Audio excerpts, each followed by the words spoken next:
주님께 감사의 박수 올려드립니다. 어느 한 교회에서 파송을 받은 선교사님께서 오랜만에 고국을 방문해서 선교 보고차 이 주일 저녁 예배를 인도하게 되었다고 합니다.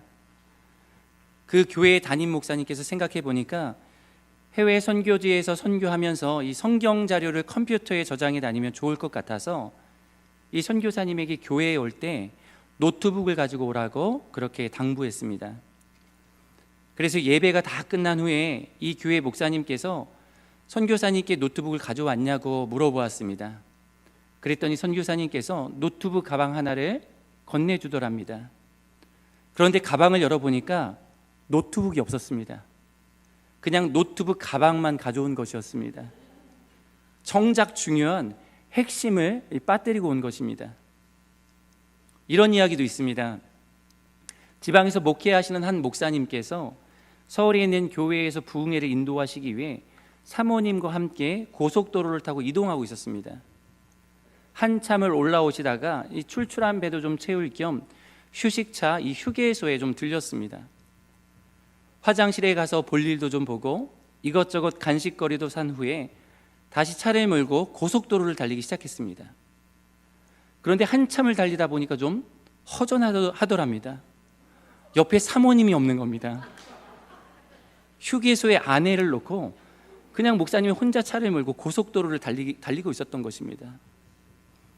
여러분, 출출한 배를 채울 수 있는 호두 과자가 핵심일까요? 아니면 아내가 핵심일까요?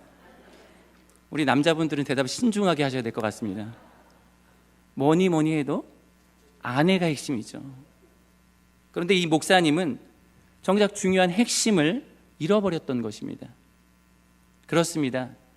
무슨 일을 하든지 핵심이 중요합니다. 핵심을 놓치면 다 놓치는 것입니다. 본질을 잃으면 다 잃은 것이나 마찬가지입니다. 우리에게 주어진 이 믿음의 경주를 행복하게 경주하려면 여러분 핵심을 잘 붙드셔야 합니다. 공부하는 학생이 공부를 잘하려면 핵심을 붙들어야 합니다. 아무리 책상 위에 오래 앉아 있어도 핵심을 파악하지 못하고 이해하지 못하면 아무 소용이 없습니다. 기업을 운영하는 것도 마찬가지입니다. 성공적인 기업을 만들려면 핵심을 끝까지 붙들어야 합니다. 세계적인 사업 전략 컨설팅 회사인 이 베인앤컴퍼니 이사로 있는 크리스 주크라는 사람이 성장하는 기업을 10년 동안 연구해서 핵심에 집중하라라는 책을 냈습니다. 이분의 연구에 의하면 가장 강력한 성과를 내는 기업은 1개 혹은 2개 핵심 사업을 기반으로 해서 새로운 고객, 새로운 경로, 제품 또는 응용 분야로 이를 확장하고 있었다라는 것입니다. 사랑하는 성도 여러분, 신앙생활도 마찬가지입니다. 신앙의 핵심을 놓치지 말아야 합니다. 신앙의 핵심으로부터 멀어지지 말아야 합니다. 그렇다면 여러분, 우리가 꼭 붙들어야 할 신앙의 핵심은 무엇일까요? 바로 여호와를 경외하는 삶이 신앙의 핵심입니다. 지혜의 서락할 수 있는 잠언의 핵심 주제도 바로 여호와를 경외하는 삶입니다. 잠언 1장 7절 말씀 같이 읽어보겠습니다. 여호와를 경외하는 것이 지식의 근본이거늘 미련한 자는 지혜와 훈계를 멸시하느니라. 잠언 9장 10절도 같이 읽어보겠습니다. 여호와를 경외하는 것이 지혜의 근본이요 거룩하신 자를 아는 것이 명철이니라. 여러분, 이 구절 말고도 잠언에는 이 경외라는 말이 17번 정도 더 나옵니다. 이렇게 자주 여호와를 경외하라라는 말이 언급되는 것은 그만큼 이것이 우리 삶의 핵심이 되어야 한다는 것을 강조해서 우리에게 보여주고 있는 것입니다. 그렇다면 여호와를 경외한다라고 할 때 이 경외라는 말이 과연 무슨 의미일까요? 성경에서 이 경외를 말할 때 사용되는 히브리어는 야레라는 말입니다. 야레. 이 야레라는 말의 1차적인 의미는 두려워하다라는 뜻을 가지고 있습니다. 그러나 이 야레는 우리가 피하고 숨고 우리가 멀리하고 싶은 부정적인 감정이 아닙니다. 오히려 이 야레는 어느 대상을 향한 존경심과 거룩함으로 그 대상과 동행하기 원하는 긍정적인 감정이 이 경외, 야레입니다. 특히 이 경외를 나타내는 야레는 이 단어는 가르치다, 그리고 말을 듣다, 그리고 그의 도를 행하다라는 의미를 가지고 있는 히브리어 단어 이라라는 단어와 어근을 같이 하면서 뜻이 맞닿아 있습니다. 여러분, 이것이 우리에게 무엇을 알려줍니까? 하나님을 향한 경외를 나타내는 야레는 그 대상에 대한 감정뿐만 아니라 대상을 향한 적극적인 의지와 행함의 뜻도 함께 담겨 있다는 것입니다. 즉, 우리가 하나님을 경외한다라고 말할 때는 믿음의 고백과 함께 삶의 열매가 따라와야 하는 것입니다. 성경에서 실제 이 경외를 뜻하는 단어 야레가 사용된 용례를 우리가 살펴보면 하나님을 경외한다는 것이 단순히 감정적인 반응뿐만이 아니라 행동이 함께 동반된다는 것을 쉽게 발견해 볼 수 있습니다. 여호수아 24장 14절 말씀입니다. 그러므로 이제는 여호와를 경외하며 온전함과 진실함으로 그를 섬기라. 너희의 조상들이 강 저쪽과 애굽에서 섬기던 신들을 치워버리고 여호와만 섬기라. 여러분, 이 말씀을 보시면 어떻습니까? 여호와를 경외한다는 것이 지금 무엇과 연결되어 있습니까? 그냥 감정적으로만 무서워서 벌벌 떠는 것이 아닙니다. 이 말씀에 보면 여호와를 경외하는 것은 곧 이방의 신들을 치워버리는 행동, 여호와만 섬기는 의지와 행동, 곧 삶의 적극적인 실천과 연결되어 있다는 것을 우리가 말씀을 통해서 확인해 볼 수 있습니다. 신명기 8장 6절 말씀도 한번 보십시오. 내 하나님 여호와의 명령을 지켜 그의 길을 따라가며 그를 경외할지니라.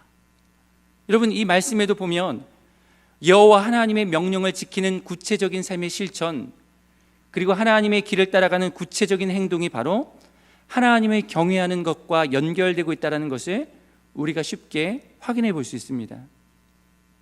그렇습니다.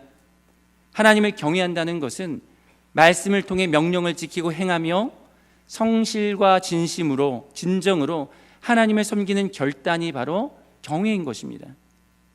결국 경외란 행동과 의지를 통해 삶으로 나타나게 되는 하나님을 향한 존경과 사랑의 마음이 바로 이 경외인 것입니다. 오늘 우리가 같이 읽은 본문 17절과 19절의 말씀도 한번 보시길 바랍니다. 같이 한번 읽어보겠습니다. 내 마음으로 죄인의 형통을 부러워하지 말고 항상 여호와를 경외하라. 내 아들아, 너는 듣고 지혜를 얻어 내 마음을 바른 길로 인도할지니라. 여러분, 본문의 이 말씀에도 보면 제가 방금 앞에서 설명드린 경외의 용례와 동일한 규칙을 가지고 있는 것을 볼 수 있습니다. 특별히 19절의 말씀은 명령형으로 되어져 있는 세 개의 동사가 연이어서 사용되고 있습니다. 이 세 동사를 직역하면 들으라, 지혜로우라, 인도하라, 그런 의미입니다. 여기서 사용된 세 동사의 표현은 사실상 동일한 의미의 반복입니다. 이 세 가지 표현 모두 하나님의 말씀을 배움과 깨달음, 그리고 그에 대한 순종과 관련하여 이해할 수 있는 것입니다. 즉, 항상 여호와를 경외한다는 것은 곧 하나님의 말씀을 듣고 깨달음을 얻어 그 말씀을 삶으로 살아내는 것, 실천하고 순종하는 삶이라는 것입니다. 그래서 우리의 삶에 하나님께서 기뻐하시는 열매를 맺어가는 것입니다. 하나님의 자녀다운 모습을 회복해가는 것입니다. 요즘 우리 담임 목사님께서도 교회다움이라는 주제로 주의 말씀을 전해주고 계시는데요, 여러분, 다른 것이 경외가 아닙니다. 우리 한 사람 한 사람이 하나님의 말씀을 통해 교회다운 모습으로 살아가고자 몸부림치고 행동하고 실천할 때 여러분, 그 모습과 결단과 삶의 태도가 바로 여호와를 경외하는 것입니다. 이것이 바로 우리 신앙생활의 핵심입니다. 특별히 잠언 기자는 오늘 본문에서 우리가 여호와를 경외하는 삶을 살기 위해서 우리가 멀리하고 경계해야 할 것이 무엇인지를 본문의 말씀을 통해 가르쳐주고 있습니다. 그러므로 오늘의 이 권면이 구약 시대를 살아가던 유대인들에게만 주시는 말씀이 아니라 오늘 나에게 주시는 말씀임을 믿고 주시는 말씀 속에서 은혜 받을 수 있기를 간절히 축복합니다. 그리고 은혜 받는 것에서 끝나는 것이 아니라 우리의 삶으로 살아내며 성도다움을 회복하고 교회다움을 회복해 나아갈 수 있기를 간절히 소망합니다.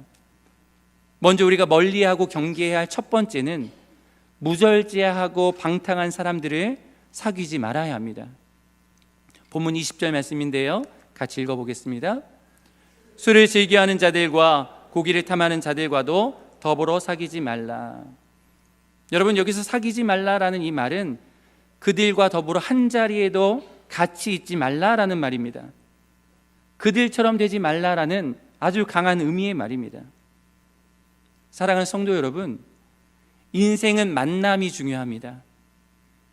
독일의 문학자 한스 카로사는 인생은 너와 나의 만남이다 라고 말하기도 했습니다. 그만큼 우리 인생에 있어서 만남은 참으로 중요합니다. 순간의 만남이 우리의 운명을 바꾸어 놓기 때문입니다. 우리가 누구를 만나느냐에 따라 우리의 삶이 크게 바뀌기 때문입니다. 이방 여인이었던 룻은 보아스라는 사람을 만남으로 인해 인생 역전을 경험했습니다. 룻은 자신의 고향으로 돌아가지 않고 시어머니를 따라 베들레헴에 돌아왔을 때 보아스를 만났습니다. 여러분, 그 결과가 무엇이었습니까? 이방 여인 룻이 예수님의 조상이 되었습니다. 예수님의 족보에 이름이 올랐습니다.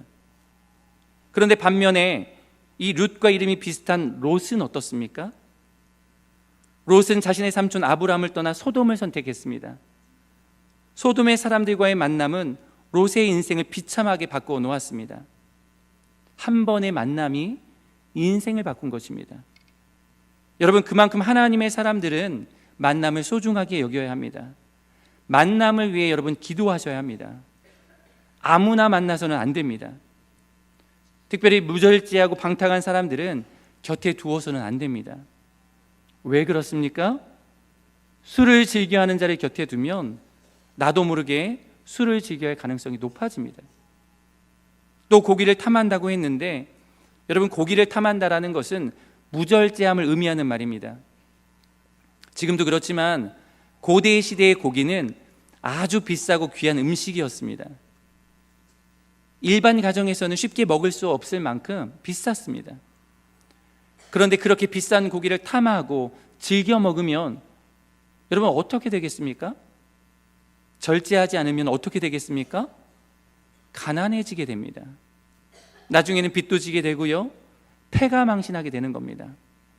그런데 이렇게 무절제하고 방탕한 사람을 곁에 두고 지내면 우리도 그 영향을 고스란히 받게 된다라는 것입니다. 실제로 이 주변 친구나 이웃의 행동에 내가 얼마나 영향을 받는 것을 동료 압박이라고 말합니다. 동료 압박. 몇 년 전에 이 미국의 스탠퍼드 대학 심리학 연구진이 주변 사람들의 행동이 어떻게 개인의 소비 선택에 영향을 주는지를 이 비행기 객실한 물품 구매 패턴을 이용해서 분석한 적이 있었습니다. 승객이 앉은 좌석 위치와 물품 소비 시점 사이의 관련성을 조사했던 것인데요, 이 결론을 말씀드리면 옆자리 승객이 물건을 구매할 경우에 바로 그 옆에 앉은 사람이 물품을 구매할 확률이 무려 30% 가까이 증가했다라고 합니다. 여러분, 공부 잘하는 친구 옆에 있으면 나도 덩달아 책을 보게 되고요, 도서관을 다니게 됩니다. 매일 PC방 드나들면서 게임이나 하는 친구 옆에 있으면 나도 공부는 뒷전이고 매일 게임에 빠져 살게 되는 겁니다. 똥파리의 뒤를 쫓으면 화장실 주위만 돌아다니며 살게 되고, 꿀벌의 뒤를 쫓으면 꽃밭을 노니면서 여러분 살게 되는 것입니다. 그러므로 여러분, 우리는 하나님이 기뻐하시는 만남을 위해 기도해야 될 줄 믿습니다. 남편 흉이나 같이 보는 그런 만남을 기뻐하기보다 남편의 연약함을 위해 함께 기도할 수 있는 그런 만남들을 여러분 가져야 합니다. 자신의 신세 한탄 받아줄 만남을 기다리기보다 하나님의 이야기를 함께 나누고 하나님의 은혜에 대해 함께 감사할 수 있는 만남을, 그런 만남들을 여러분 사모하셔야 합니다. 세상의 부와 세상의 재물에 마음을 쏟으며 살아가는 사람과의 만남보다 하나님의 나라를 함께 꿈꾸고 이루어갈 수 있는 만남을 여러분 꼭 가지셔야 합니다. 특히 여러분의 자녀들을 위해 기도할 때 하나님께서 복된 만남 주시기를 꼭 구하시길 바랍니다.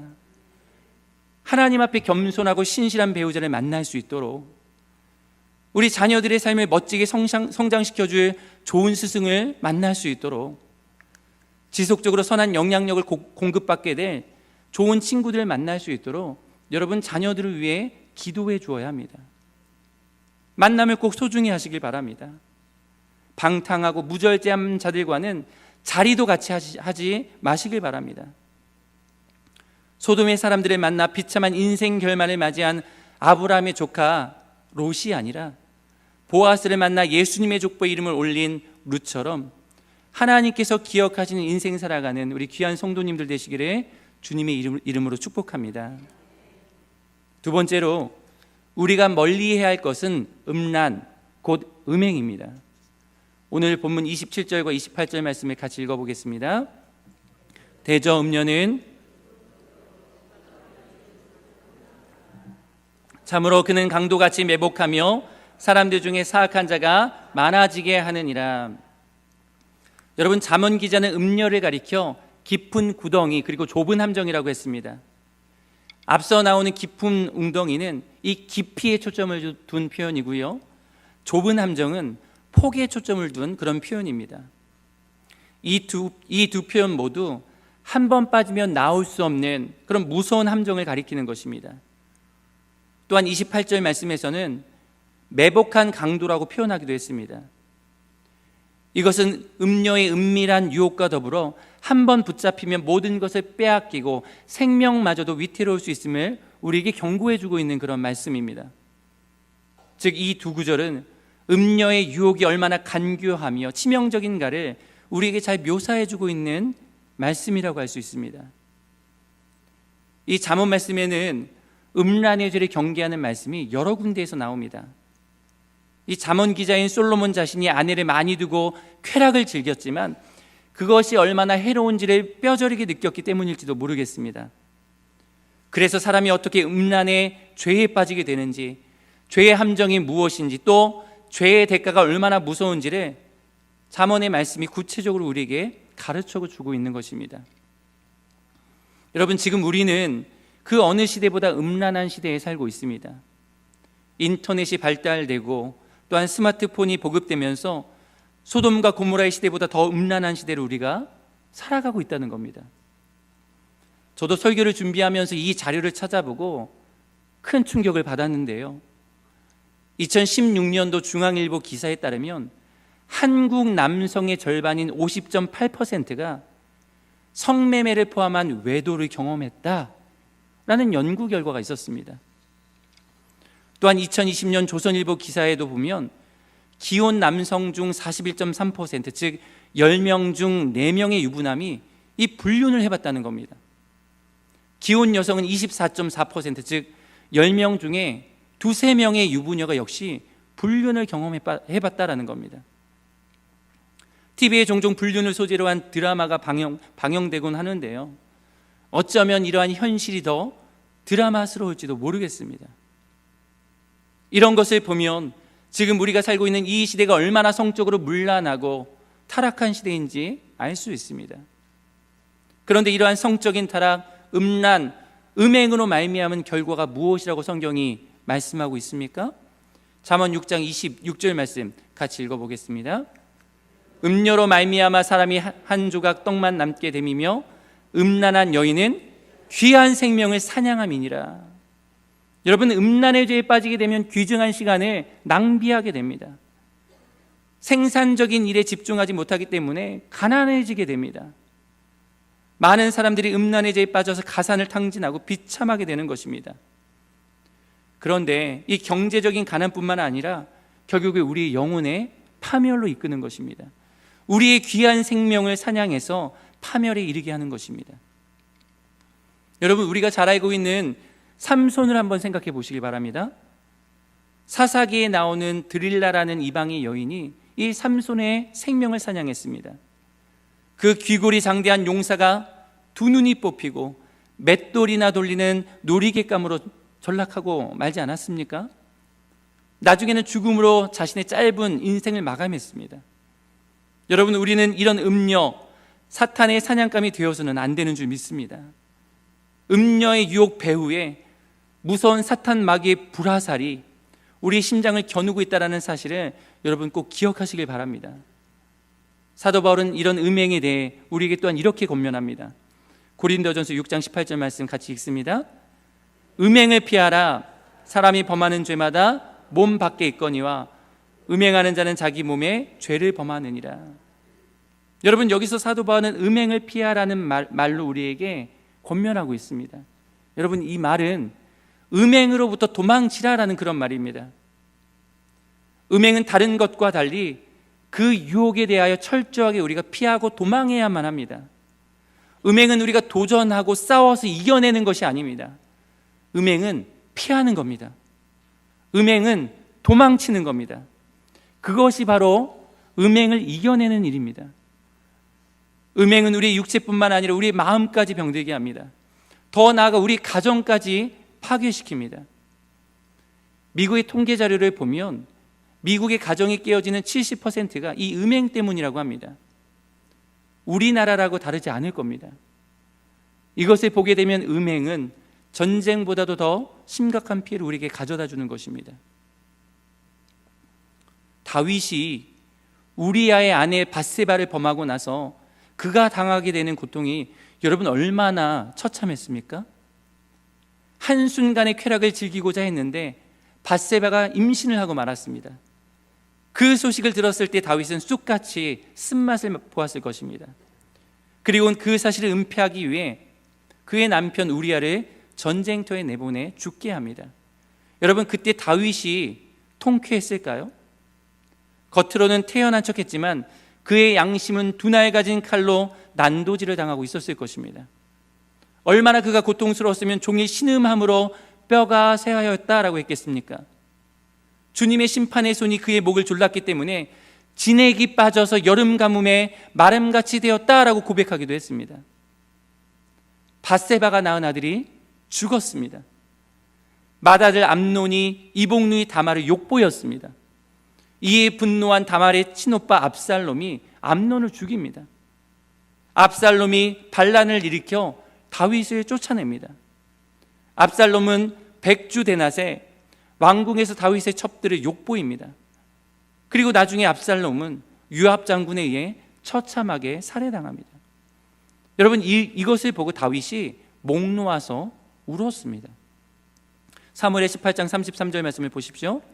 왕의 마음이 심히 아파 문 위층으로 올라가서 우니라. 그가 올라갈 때 말하기를 내 아들 압살롬아, 내 아들 압살롬아, 차라리 내가 너를 대신하여 죽었다면 압살롬 내 아들아 하였더라. 여러분, 다윗이 밧세바와 더불어 음행의 쾌락을 즐긴 것은 잠깐이었습니다. 그러나 그 음행의 결과는 너무나도 길고 처참했습니다. 여러분, 죄의 결과가 이처럼 쓰고 무서운 것임을 알았다면 다윗이 음행의 죄를 지었을까요? 다윗이 얼마나 전쟁에서 용감했습니까? 그가 얼마나 지혜롭고 현명했습니까? 그러나 음행의 죄의 유혹 앞에 그는 너무나 쉽게 넘어졌고, 그리고 그 대가는 너무나도 혹독했습니다. 여러분, 그러므로 우리는 어떻게 해야 합니까? 적극적으로 이 음행을 피하셔야 합니다. 잠언 5장 8절 말씀도 보십시오. 내 길을 그에게서 멀리하라. 그의 집 문에도 가까이 하지 말라. 에베소서 5장 3절 말씀에도 보면 음행과 온갖 더러운 것과 탐욕은 너희 중에서 그 이름조차도 부르지 말라. 이는 성도에게 마땅한 바니라 라고 했습니다. 여러분, 음행에 가까이 할 생각도 하지 말아야 하고 그 이름조차도 부르지 말아야 합니다. 이것이 성도에게 마땅한 바다라고 지금 사도 바울이 우리에게 말씀하고 있는 것입니다. 그러므로 우리 마음속에 일어나는 정욕의 불과 음란의 불씨를 주님의 보혈의 능력으로 끊어내야 합니다. 우리 모든 정과 욕심을 피 묻은 예수 그리스도의 십자가에 못 박아야 합니다. 성령님을 날마다 의지해야 합니다. 모든 시마다, 모든 일마다 하나님께서 우리를 불꽃과 같은 눈동자로 살펴보고 계심을 기억해야 합니다. 자그마한 틈새도 여러분 두어서는 결코 안 됩니다. 우리는 이 음란하고 죄악된 시대 가운데서 죄의 유혹을 멀리하고 적극적으로 하나님의 말씀을 사랑해야 합니다. 세상 사람들은 꿀을 떨어뜨리는 음녀의 유혹을 따라 살아가고 있지만 우리 믿음의 사람들은 꿀보다 더 단 하나님의 말씀을 사랑하고 하나님의 말씀을 가까이 해야 합니다. 여러분, 시편 119편 103절 말씀입니다. 같이 읽어보겠습니다. 주의 말씀의 맛이 내게 어찌 그리 단지요 내 입의 꿀보다 더 다니이다. 아멘. 베드로전서 2장 2절 말씀에도 보면 갓난 아기들 같이 순전하고 신령한 젖을 사모하라. 이는 그로 말미암아 너희로 구원에 이르도록 자라게 하려 함이라 라고 했습니다. 이러한 말씀의 맛을 경험하는 은혜가 우리 안에 있기를 간절히 소망합니다. 여러분, 쾌락에 맛가는 차원이 다른 신령한 영생수를 맛보시기를 축복합니다. 그래서 매일 생명의 양식을 먹기를 기뻐하고 즐거워하며 우리 영혼이 점점 하늘의 것을 찾게 되고 영적인 즐거움을 추구할 수 있기를 간절히 소원합니다. 그때 우리 영혼은 점점 그리스도의 형상을 닮아가게 될 것입니다. 신의 성품에 참여하는 자요, 성령의 열매를 주렁주렁 맺게 된 자로서 우리가 함께 세워져 갈 줄 믿습니다. 여러분, 이것이 바로 하나님을 경외하는 성도의 삶임을 우리가 날마다 마음속에 새기면서 하나님께서 기뻐하시는 영광스러운 삶을 함께 살아갈 수 있기를 간절히 소망합니다. 마지막으로 우리 성도가 멀리해야 할 것은 바로 술 취함입니다. 술 취함. 여러분, 술과 음료의 공통점이 무엇인지 아십니까? 매력적이고 순간적인 쾌락을 가져다 준다라는 것입니다.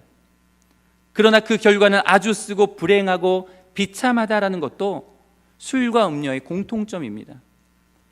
잠언 기자는 먼저 술의 피해를 정확하게 이렇게 지적합니다. 29절 말씀입니다. 같이 읽어보겠습니다. 재앙이 네게 있느뇨, 근심이 네게 있느뇨, 분쟁이 네게 있느뇨, 원망이 네게 있느뇨, 까닭 없는 상처가 네게 있느뇨. 여러분, 재앙이 누구에게 있겠습니까? 재앙은 술을 즐기는 사람들에게 있습니다. 술은 재앙을 불러옵니다. 전 세계 자동차 사고의 약 40%가 이 술 때문에 발생합니다. 오늘 본문 29절의 말씀을 주석했던 어느 한 주석가가 미국 플로리다에 살고 있었던 알코올 중독자가 당했던 다음과 같은 사례를 소개한 적이 있었습니다. 이 알코올 중독자가 여느 때처럼 술에 취해 운전을 하다가 자전거를 탄 소년을 치어 죽이고는 두려움 속에서 뺑소니를 치고 말았습니다. 결국 사고 현장 주변을 수색하던 경찰들이 그 차가 있는 집을 발견하고는 집 안으로 들어갔을 때에도 이 사람은 위스키를 마시고 있었다고 합니다. 그런데 여러분, 놀라운 것이 무엇인지 아십니까? 바로 이 알코올 중독자가 뺑소니 사고를 내어 죽인 소년이 바로 그의 12살 된 아들이었다는 사실입니다. 그런데도 그는 이 사실조차 모른 채 여전히 술에 취해 비몽사몽을 헤매고 있었다는 것입니다. 여러분, 이것이 재앙이 아니고 무엇이겠습니까? 미국 인디애나주 주립형무소에서 언제 범죄했는가, 범죄한 순간에 어떤 상태였는가라는 것을 연구했습니다. 그런데 절대의 다수의 범죄자가 술 취한 상태였다라는 것이었습니다. 여러분, 사고와 범죄와 술은 뗄래야 뗄 수 없는 그런 관계인 겁니다. 또한 많은 사람들이 근심을 잊으려고 술을 마십니다. 그런데 여러분, 술을 마시면 결국은 근심이 더해집니다. 취할 때는 기분이 좋지만 깰 때는 머리가 깨질 것처럼 아프고 위장이 뒤틀릴 것처럼 아파서 후회합니다. 가족이 근심하기도 합니다. 아내는 잠을 이루지 못하고 자녀들은 그것을 보고 배우기도 합니다. 건강의 손해, 시간의 낭비 등 득보다는 실이 더 많습니다. 게다가 여러분, 술을 마시면 분쟁도 일어납니다. 술 취하지 않았을 때는 조용하던 사람도 취하면 말이 많아집니다. 속에 있던 감정이 밖으로 튀어나와서 무리를 일으키는 경우가 다반사입니다. 절제력이 약해지면서 속에 있던 것이 폭발하고 마는 것입니다. 그리고는 어디서 다쳤는지도 모른 채 다쳐서 오는 경우도 참 많습니다. 그러니까 술을 좋아하면 재앙이 생기고 근심이 생기고 분쟁이 생기고 원망이 생기고 까닭 없는 상처도 생기는 것입니다. 깔끔하게 마시면 괜찮지 않냐고요? 여러분, 성경은 이렇게 우리에게 말씀합니다. 32절 말씀 같이 읽어보겠습니다. 그것이 마침내 뱀같이 물 것이요 독사같이 쏠 것이며. 여러분, 술을 마시면 반드시 해를 입게 된다라는 말씀입니다. 독이 있는 뱀은 매우 위험합니다. 일단 뱀에 물리고 나면 독이 신속하게 전신으로 퍼져 우리 사람을 죽음에 이르게 하는 이 치명적인 성격을 가지고 있습니다. 본문 31절의 표현처럼 술은 처음에는 아름다운 빛깔과 맛으로 사람을 유혹하고 목을 통해 순하게 넘어가지만 여러분, 마지막은 독사의 치명적인 독처럼 쓰디쓴 고통과 파멸을 안겨다 준다라는 것입니다. 그래서 성경은 술을 아예 쳐다도 보지 말아라 라고 말씀합니다. 31절 말씀을 같이 읽겠습니다. 포도주는 붉고 잔에서 번쩍이며 순하게 내려가느니 너는 그것을 보지도 말지어다. 여러분, 어떻게 하라고요? 보지도 말랍니다. 쳐다보지도 말랍니다. 왜 그렇습니까? 옛말에 견물생심이라는 말이 있지 않습니까? 견물생심. 이게 무슨 말입니까? 보면 우리의 마음이 움직입니다. 그래서 유혹의 사정거리 안에서 우리가 벗어나야 합니다. 여러분, 낚시질을 해보면 이 낚싯대에는 꼭 미끼가 있고 미끼 안에는 낚시 바늘이 숨어 있는 것을 우리가 알 수 있습니다. 그런데 이 사실을 모르는 물고기가 미끼 근처로 뱅뱅 돌다가 잡히고 마는 것입니다. 탈무드에 보면 이런 이야기가 나옵니다. 홍수 후에 노아가 포도나무를 심고 있는데 사탄이 찾아와서 노아에게 이렇게 물었습니다. 무엇을 하고 계십니까? 그러자 노아가 이렇게 대답했습니다. 포도나무를 심고 있소. 그 나무는 어떤 나무인가요? 사탄이 재차 물었습니다. 노아는 열매가 아주 달고 맛있는데 신맛도 있고 열매가 익은 후 즙을 내어 마시면 마음이 즐거워지요 라고 대답했습니다. 그러자 사탄은 그렇게 좋은 거라면 자신이 좀 도와주겠다고 했습니다. 노아는 좋다고 했고 사탄은 양과 원숭이, 사자 그리고 돼지를 죽여서 그 피로 거름을 주었습니다. 여러분, 포도주가 그렇게 탄생했습니다. 그래서 술을 처음 마시기 시작할 때는 양처럼 순해지고 좀 더 마시면 원숭이처럼 떠들고 자랑하며 다른 사람 흉을 보고 돌아다니고 조금 더 마시면 사자처럼 소리를 지르고 사나워지며 더 마시면 돼지처럼 아무 데서나 눕고 토하고 뒹굴게 되었다라는 것입니다. 여러분, 술이 주는 해악의 심각성은 여기서 끝나지 않습니다. 단지 악한 자들, 방탕한 자들만 아니라 의로운 자의 삶까지도 한순간에 무너뜨릴 수 있기 때문입니다. 그 가장 대표적인 예가 이 노아입니다. 노아.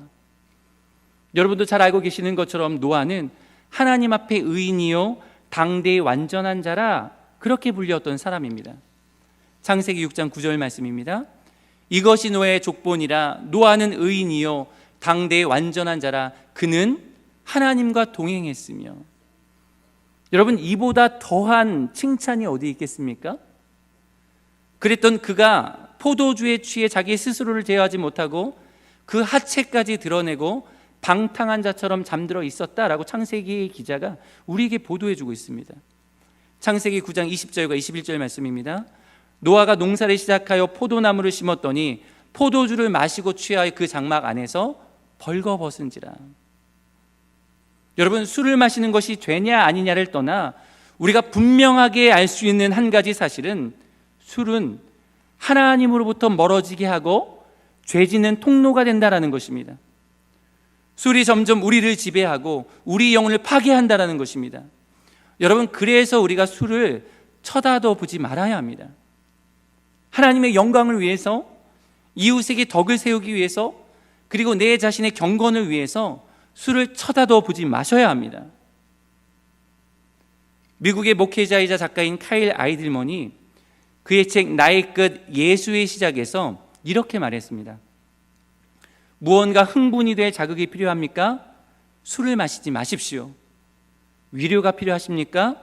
술을 퍼마시지 마십시오. 용기가 필요합니까? 술 기운에 의지하지 마십시오. 오직 성령님께 도움을 구하십시오. 이렇게 말했습니다. 사랑하는 여러분, 하나님께서는 우리에게 더 이상 술에 취해 살지 않아도 될 놀라운 기쁨과 만족의 근원을 주신 줄 믿으시기 바랍니다. 그것이 바로 성령 하나님이십니다. 성령님은 우리에게 사랑과 희락을, 화평과 오래 참음을, 자비와 양선을, 충성과 온유와 그리고 절제의 선물을 우리에게 주셨습니다. 그러므로 삶에 어려움이나 문제가 있거든 술을 통해 위로받으려 하지 마시고 말씀과 성령으로 이겨내시기를 주님의 이름으로 축복합니다. 술 마시는 것에 기쁨을 찾을 것이 아니라 우리가 성령께 붙들린 사람이 되어야 합니다. 술이라는 주님이 아니라 정말 전능하신 하나님께 마음을 드리면서 그분께 붙들려 살아야 합니다. 여러분, 그것이 바로 여호와를 경외하는 참된 지혜자의 삶인 것입니다. 우리의 마음을 오직 하나님께만 두며 하늘로부터 임하는 진정한 기쁨과 행복을 누릴 수 있는 우리 귀한 성도님들 되시기를 주님의 이름으로 축복합니다.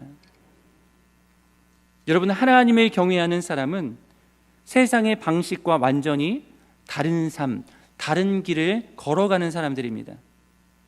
술과 음식을 탐하거나 잠을 즐기는 것을 낙으로 삼지 않습니다. 오직 진리이신 하나님의 말씀을 굳게 붙잡고 순종하는 삶을 추구합니다. 이렇게 하나님을 항상 경외하는 사람에게 하나님이 주시는 지혜가 있습니다. 장래의 소망이 있습니다. 최후 승리의 영광이 항상 하나님을 경외하는 자들에게 예비되어져 있습니다. 그 영광스러운 복은 이 세상에서 끝나지 않습니다. 앞으로 다가올 세상에서도 영원히 우리의 유업이 될 것입니다. 이 놀라운 은혜와 축복을 여러분 믿음으로 바라보며 날마다 숨쉬는 순간마다 오직 살아계신 여호와 하나님만을 경외하며 살아갈 수 있는 우리 대길의 귀한 성도님들 그리고 복된 가정 될 수 있기를 간절히 소망합니다. 기도하겠습니다. 하나님 감사합니다. 오늘도 생명과 진리의 말씀으로 우리 인생을 찾아와 주시고 하나님의 선하시고 기뻐하시고 온전하신 뜻이 무엇인지 깨닫는 은혜를 허락해 주신 것에 감사합니다. 오늘 주신 말씀처럼 하나님의 자녀로 부르심 받은 우리는 항상 하나님을 경외하기에 힘써야 함을 믿습니다. 세상의 기준과 방식, 세상의 가치관과 구별되는 거룩하고 순결한 삶을 살아야 하는 줄 믿습니다. 세상의 향락을 멀리하고 거절할 수 있는 힘과 용기를 더하여 주시고 진리의 하나님의 말씀을 붙잡고 순종하는 삶을 추구할 수 있도록 성령님께서 날마다 우리를 굳게 붙잡아 주시옵소서. 하나님을 경외하는 자에게 장래의 소망이 있고 최후의 영광이 있음을 믿음의 눈으로 바라보며 낙심하지 말고 끝까지 우리 앞에 주어진 이 믿음의 경주를 경주해 나아갈 수 있도록 축복하여 주시옵소서. 감사드리며 살아계신 우리 구주 예수 그리스도의 이름으로 기도합니다. 아멘.